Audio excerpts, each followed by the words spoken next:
Oh wow, an SUV that actually uses the utility part of its name. It's not being used as a people mover, and it's not being used as a toy.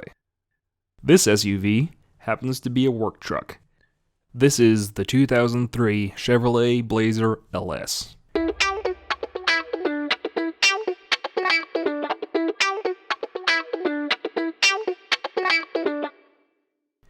So, let's be quite clear here. This is very clearly our yard truck. It has a snowplow. It's beat up. It has some questionable bodywork. The interior is full of mud and hay from hauling hay in and out of a farm. Like I said, it's not a pretty vehicle, and it's on top of it being an early 2000s GM product. Remember when SUVs were built as utility vehicles first? This truck does. And yes, I called it a truck. It's because this is pretty much a Chevrolet S10 with rear seats and a hatch. Yes, go ahead, yell at me in the comments. The Blazer name traces back to the original K5 Blazer in 1969. Seeing the success of the entire Jeep line, the International Harvester Scout, and the Ford Bronco, GM of course saw the market for an outdoors enthusiast-based vehicle. With the success of said full-size K5 in the 1970s, GM then saw the potential for a compact SUV and was the first to hit the market with the S10 Blazer in 1982, beating Jeep's XJ Cherokee by 2 years and Ford's Bronco 2 by 1. Co-developed with their Japanese arm, Isuzu, the original S10 Blazer kept the boxy style of the larger full-size square-body trucks, while also softening up those looks. The result was an SUV that would sell well as a people mover, especially once the four-door model would be introduced for 1991. Also introduced in 1991 was an Oldsmobile version, known as the Bravada. This would join the traditional GMC twin, known as the S15 Jimmy. All three models would get a second generation starting in 1995.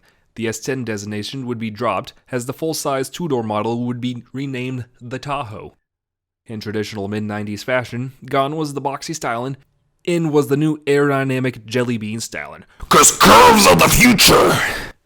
The small SUV was a hit, being voted unanimously as Motor Trend's Truck of the Year and being named Playboy's Truck of the Year.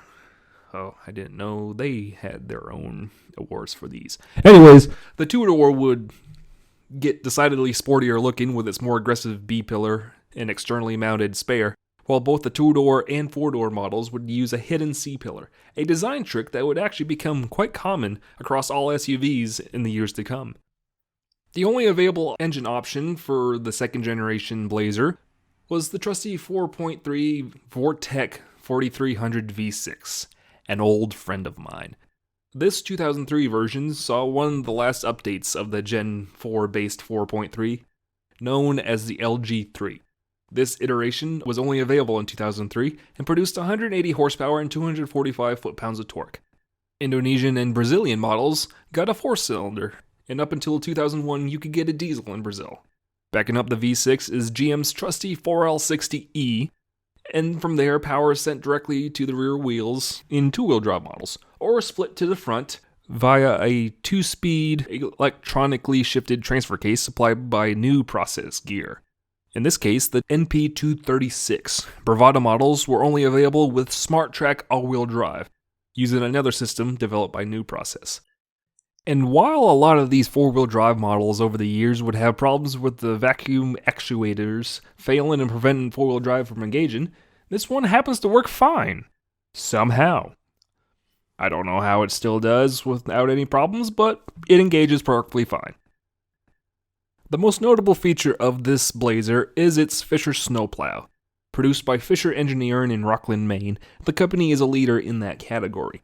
The system attaches to the front of the frame, yes, this is a traditional body-on-frame SUV, and is electronically powered off the truck's battery. This runs the hydraulic system, which allows you to raise and lower as well as change the angle of the plow from side to side. This is all done by the little controller in the cab of the truck. Unfortunately, at the time of filming, there was no snow, but I did operate it for the cameras. On the road, this feels like a beat-up work truck.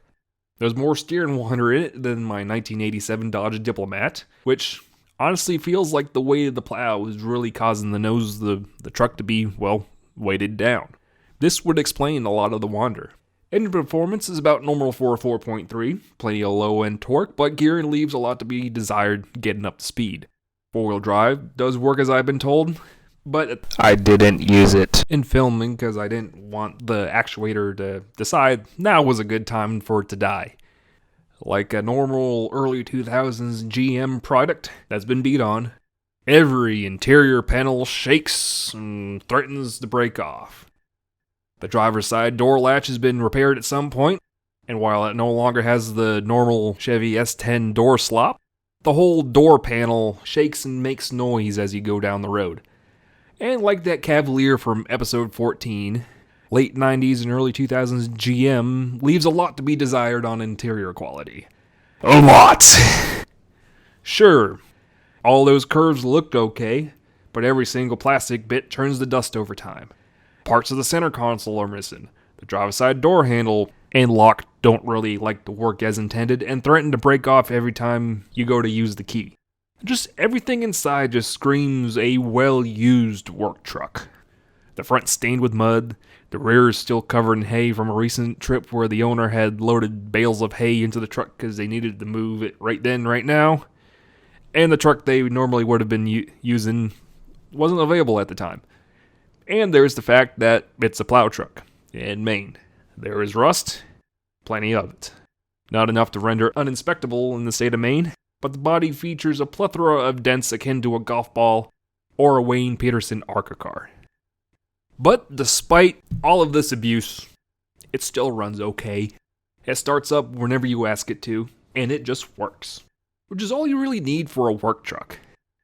Family plow/yard trucks aren't pretty vehicles often. They are abused, and that's where a 2003 Blazer comes in. Despite it having fuel injection and a swoopy body, it's still very similar mechanically to the original 1982 S10 Blazer. At this point, this was the peak of what the S10 platform would be, as the platform was being phased out Finally! But underneath that crumbling interior and shaking body is an engine and transmission that will truck along with just basic maintenance. As the old adage goes, a GM product will run like crap a lot longer than most vehicles would run at all.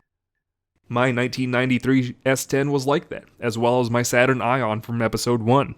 Both vehicles had plenty of interior and general issues of build quality, but both had no problems starting up and drive for miles without any hesitation.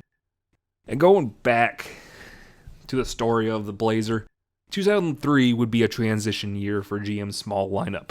Introduced for 2002 were the Chevrolet Trailblazer, GMC Envoy, and third-generation Oldsmobile Bravada. They were big and much more people-friendly replacements for the smaller Blazer and Jimmy. 2004 would also see the introduction of the Chevrolet Colorado and GMC Canyon, the replacements for the S10 and Sonoma pickups. Both lines of pickups and SUVs would die slow deaths with little fanfare. The S10 and Sonoma would overlap the Colorado and Canyon for a year as they got rid of old stock, and the Blazer would trudge along until 2004, and then for 2005 for just fleets. In Brazil, the S10 and Blazer would live on refreshed for a couple iterations until 2012, but this is about the American models. The replacements would go on and sell less and less each year before they were killed off around the turn of the decade, and for a while that was the end of the Blazer name. But for multiple years afterwards, rumors would tease the return of a Blazer. Immediately, enthusiasts got excited, claiming for the return of the full-size two-door, or at least a second-generation Colorado-based Trailblazer designed and built in Thailand and sold in Australia.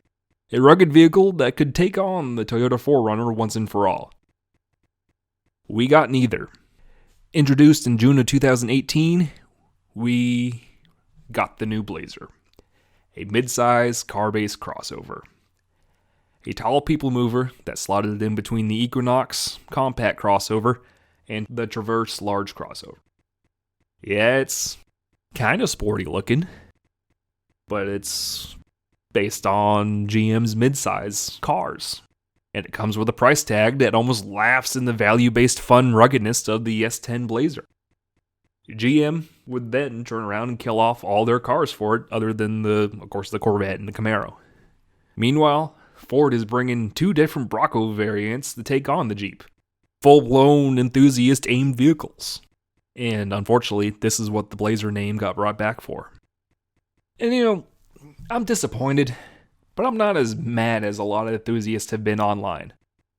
Yes, disappointed, but come 2003, most of these little Blazers were sold as people movers to begin with, despite a wagon or minivan being able to do that job better. That's why crossovers came into prominence. They were simply better people movers than these old body-on-frame SUVs, and they don't come with that uncool look of being a minivan owner. Crossovers are more fuel efficient, and when featured all-wheel drive to get people out of trouble in colder climates when needed. Could you go through the deep snow or go off-road like this 2003 Blazer? No, but you are a lot more comfortable. This Blazer, despite being sold as a midsize in its second generation, is still quite small. My 2006 Pathfinder, a competitor despite those models not overlapping, is bigger and a lot more comfortable. And the Trailblazer that will replace it is even bigger. By 2003, it was the end of its run. And it was a good run. It served its purpose for a time, introducing the buying public to a small SUV that didn't have to live the Jeep life. And by the time 2003 rolled around, people wanted SUVs that they could haul the family in. And really, that's how we got in the state of cars and SUVs in 2019. 2003 Chevrolet Blazer. It's not pretty, but it gets the job done. Have a good night, everyone. Thank you for watching another episode of Wookie Drives. This episode comes courtesy of my parents, who are nice enough to let me film their latest yard truck. My mom hauls hay with this thing. It's not pretty, but these type of vehicles are a lot of fun to film for me. If you have a vehicle that you'd like to see on the show and happen to be in the Mooresville, Charlotte, North Carolina area, go ahead and DM my Twitter page at WookieAutomoTV or message the official Facebook page at facebook.com/Wookie Drives. Be sure to like the video and comment feedback on the bottom, and as well as go ahead hit that subscribe button for more Wookie content. As you can tell, I'm pretty tired because I've been pretty busy at work as of late. Anyways, thank you for watching, and have a good night.